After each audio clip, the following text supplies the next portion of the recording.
welcome back to my channel. If this is your first time here, hello, my name is Mika. Thank you so much for stopping in. Heart to heart, are you willing to pay the price for the things that you think you want? Not monetarily, but the price all around, the price of you, what it would take for you to have what it is that you're saying that you want. Oftentimes we compare ourselves to others, or we see things and we're like, you know what, I could do that, I want that. And then we say, oh, I'm the type of person that start things and then stop. No, really, it's just that you're not willing to pay the price. And that's okay. But the problem comes in when you're angry and, jealous and envious of other people who are willing to pay the price.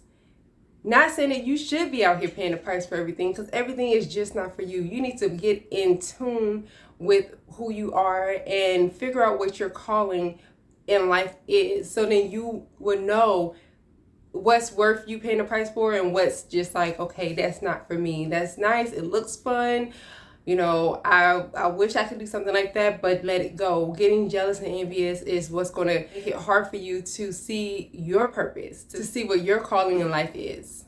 And when we are in life and we're seeing great things, we see people in the spotlight, celebrities and actresses and actors, and we're seeing people who do podcasts and anything on social media, YouTube videos, and they have a lot of following, and we see people creating things, selling things, making things. It sometimes makes you feel like whatever you're doing, whatever your calling is inadequate, and it makes you kind of feel like maybe I'm not doing enough. Maybe I need to push the bar some to see if I can get to that status, because I want more followers.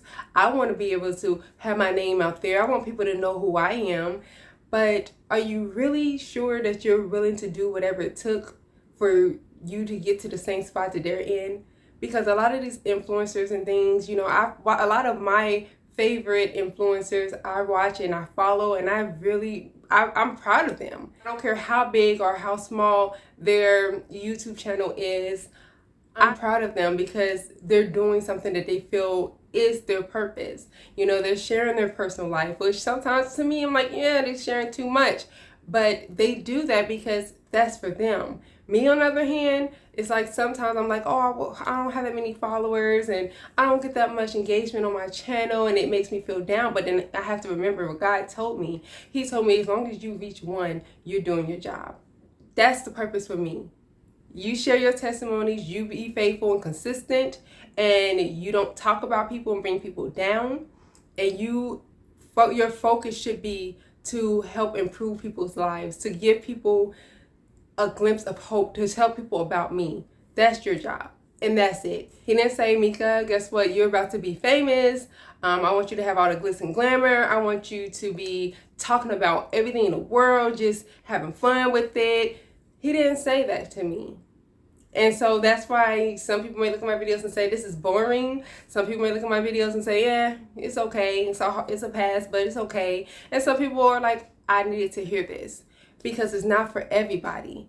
And even with just my little bit that I do, me getting under the camera and talking to you guys and, just being real and raw, there's a lot that I have to do that. I have to swallow my pride. I have to get myself together to the point where I'm comfortable enough to get on the camera. Do I feel the most comfortable? Because I'm seeing all these other influencers and they just look glorious and beautiful, and their hair is laid, their makeup is laid, they have on the nicest outfits and their backgrounds are beautiful, and they're doing all these nice upscale videos and they have all these great dramatic things happening, and sometimes I do get a little envious, and I have to remind myself, that's for them. That's what they're willing to get up and do the extra work, pay the extra money. A lot of times that's their main source of income, not mine, and so mine is not to make the money, even though ideally when I first started the channel, I was like, oh, that'd be great, but that's not what God had for me.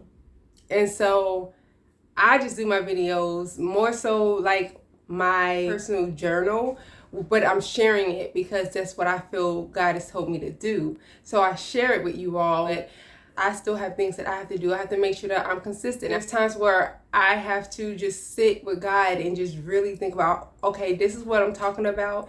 How am I going to title this video? What exactly should I say to get the point across within a certain amount of time? I have to brainstorm. I have to really think about what I'm going to say and how I'm going to do it in order to reach the crowd that God is wanting me to reach.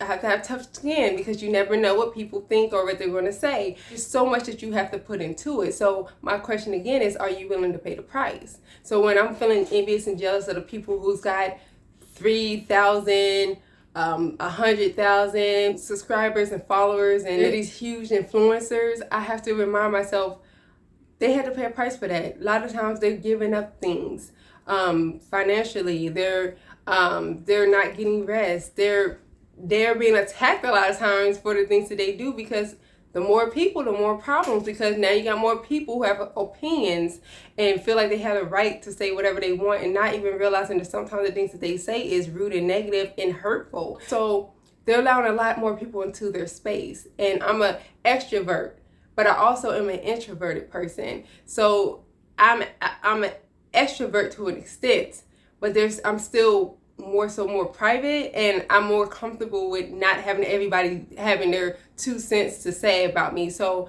when I think of it that way, I'm grateful for what God has given me. I'm grateful for my platform. Instead of keep on, oh, I wish I had this, I wish I had that. Like, we have to really think about the prices that people have to pay. Everything you do in life is going to require you to pay something. If you want to give your life to God, like I did, I lost a lot of friends.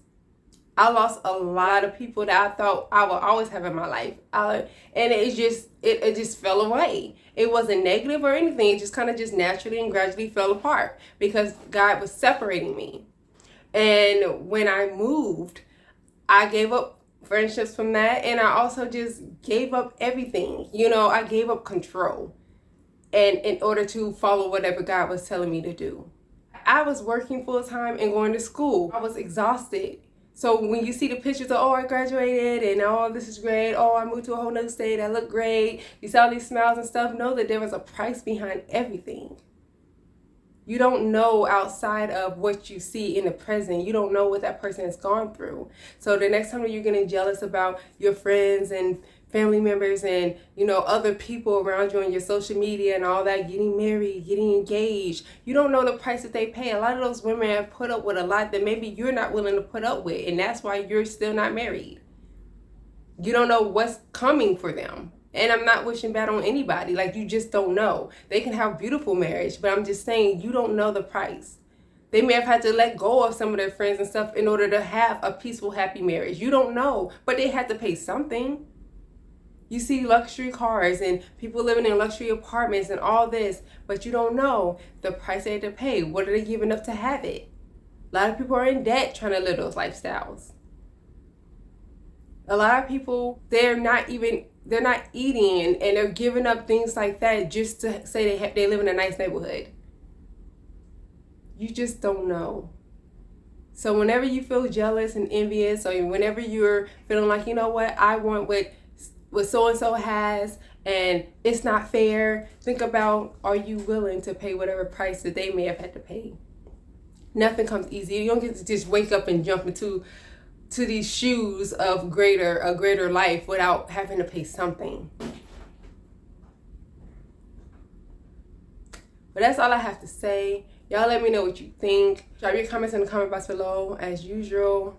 Please be polite and courteous, because we are not here to be negative and to tear each other down. We are here to just influence one another and give each other hope in a positive way for great things to come, and just let each other know we're not alone. So go ahead and drop your comments, drop your testimonies. You can send me an email, tell me what you'd like to hear about, or testimonies you would like for me to share for you. I will not share your personal information. I just share your story if you want me to, or we can just converse back and forth in my email. Whatever you feel, I'm here for you as your big sis, your cousin, your friend, whatever you want to call me. We'll keep the conversation going and talk next time. Bye.